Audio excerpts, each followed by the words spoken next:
Bismillahirrahmanirrahim. Today our topic of discussion is yield and types of yield. कि yield क्या होता है और इसके कितने टाइप्स है। तो आज हम डिस्कस करेंगे इसके डिफिनीशन के बारे में और इसके एक्सप्लेनेशन के बारे में। तो bring toward the definition of yield, amount of product obtained as a result of chemical reaction called yield of a chemical reaction। हमारे पास for example A plus B reactant है और ये कंबाइन होकर हमारे पास सी प्लस डी बनाते हैं। तो जो ये सी प्लस डी है इसको हम प्रोडक्ट कहते हैं और ये जो ए प्लस बी हमारे साथ है इसको हम रिएक्टेंट कहते हैं। तो केमिकल रिएक्शन के दौरान जब हमारे पास प्रोडक्ट आ जाता है तो इसको हम in term of chemistry yield कहते हैं।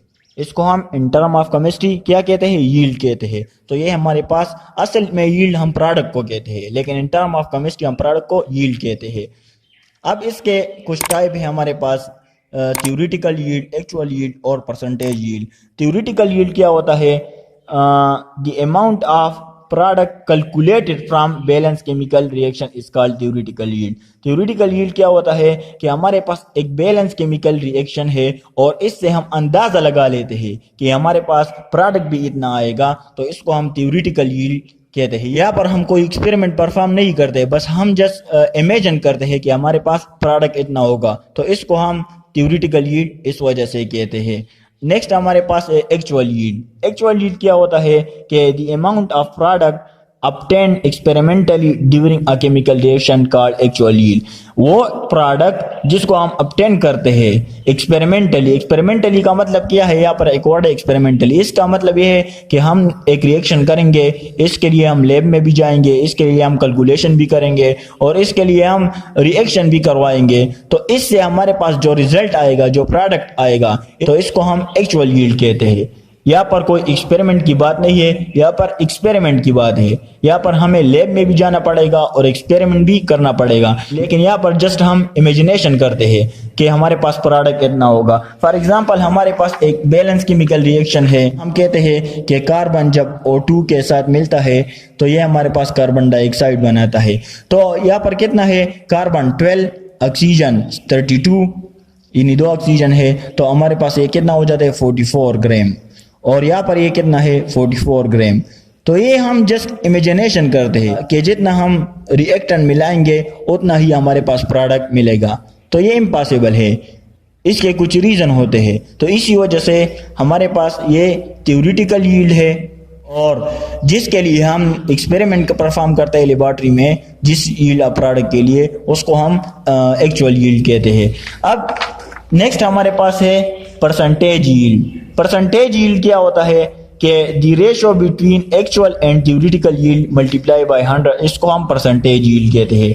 कि हमारे पास एक्चुअल यील्ड जितना आ जाता है और थ्योरेटिकल यील्ड जो हमने इमेजिन किया हुआ है, इसको जब हम 100 के साथ मल्टीप्लाई करेंगे तो हमारे पास परसेंटेज यील्ड बन जाता है, या परसेंटेज यील्ड आपके पास आ जाता है। अब समझ आ गया कि एक्चुअल यील्ड क्या होता है और थ्योरेटिकल यील्ड क्या होता है। थ्योरेटिकल यील्ड में जैसा हम कैलकुलेशन करते हैं और एक से एक रिजल्ट ऑब्टेन करते हैं, तो इसको हम थ्योरेटिकल यील्ड कहते हैं। लेकिन एक्चुअल यील्ड जो असल में होता है, यानी हम एक्सपेरिमेंट परफॉर्म करते हैं और इससे एक अमाउंट ऑफ प्रोडक्ट को ऑब्टेन करते हैं, तो इसको हम एक्चुअल यील्ड कहते हैं। So this is the basic difference between theoretical yield and actual yield. अब हमारे पास एक क्वेश्चन अराइज होता है कि theoretical yield always greater than actual yield. Theoretical yield हमारे पास ग्रेटर होता है देन एक्चुअल यील्ड, यानी जो हमारे पास प्रोडक्ट एक बैलेंस केमिकल रिएक्शन में ऑब्टेन होता है तो हमारे पास ग्रेटर होता है, वो प्रोडक्ट हमारे पास ज्यादा होता है एक्चुअल यील्ड से। जो हम एक्सपेरिमेंट परफॉर्म करते हैं उससे हमारे पास प्रोडक्ट ज़्यादा नहीं आता है as compare to theoretical yield. For example हम एक रिएक्शन करवा रहे हैं कार्बन प्लस ऑक्सीजन की, यानी कार्बन प्लस ऑक्सीजन की, तो ये हमारे पास कार्बन डाइऑक्साइड बनाता है। तो ये हमारे पास थ्योरेटिकल यील्ड है कि 44 ग्राम हम मिलाएंगे तो हमारे पास 44 ग्राम आएगा। तो ये एक जस्ट इमेजिनेशन है, असल में होता नहीं है। और एक्चुअल यील्ड में हम क्या करते हैं कि हम प्रॉपरली ये रिएक्शन कराते हैं कार्बन और ऑक्सीजन के दरमियान और हमारे पास कार्बन डाइऑक्साइड बन जाता है। हमारा क्वेश्चन क्या है कि थ्योरेटिकल यील्ड ग्रेटर होता है देन एक्चुअल यील्ड। तो इसकी कुछ वजूहत है। पहला वजह यह है कि रिएक्शन हमारे पास प्रॉपरली कंप्लीट नहीं होता। रिएक्शन में not completed 100%।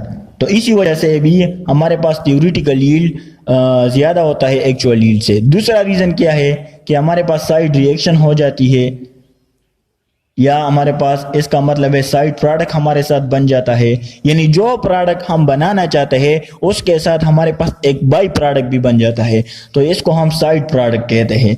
तो इसी वजह से भी हमारे साथ एक्चुअल यील्ड जो होता है वो कम होता है थ्योरेटिकल यील्ड से। तीसरा जो रीज़न है हमारे पास, जो इंस्ट्रूमेंटल एरर, इसकी वजह से भी हमारे पास एक्चुअल यील्ड कम होता है थ्योरेटिकल यील्ड से, क्योंकि बाज़ औक़ात हमसे गलती हो जाती है या इंस्ट्रूमेंट में कोई ना कोई प्रॉब्लम होता है, तो इसी वजह से भी एक्चुअल यील्ड लो होता है as compare to theoretical yield. चौथा रीज़न हमारे पास है रिएक्शन कंडीशन, यानी जिन कंडीशन में हम रिएक्शन करवा रहे हैं वो कंडीशन क्या है, क्योंकि हर एक रिएक्शन के लिए स्पेसिफिक कंडीशन होती है, और वो कंडीशन जब डिस्टर्ब हो जाती है तो हमारे पास रिएक्शन भी डिस्टर्ब हो जाता है, तो इसी वजह से भी एक्चुअल यील्ड कम होता है देन थ्योरेटिकल यील्ड।